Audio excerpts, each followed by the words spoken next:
These are Bachelor Buttons. It's April 23rd, and these were planted last fall, seeds directly into the garden, wintered over as a baby plant, and they're blooming. So these are some I've already cut. This is really too late to cut for a cut flower. It's already gone over the hill, you might say, and these others are the stage that we cut them in, and I'll show you where to make the cut.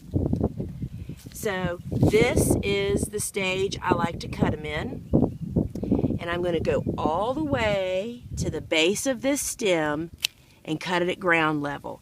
This makes the plant branch and produce lots of strong, straight stems.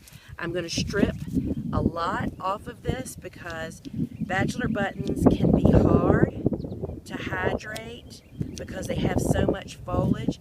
I typically leave one side shoot in addition to the bloom, and so this is pretty much what you have. So there you go, Bachelor Buttons, early spring bloomer that the pollinators love.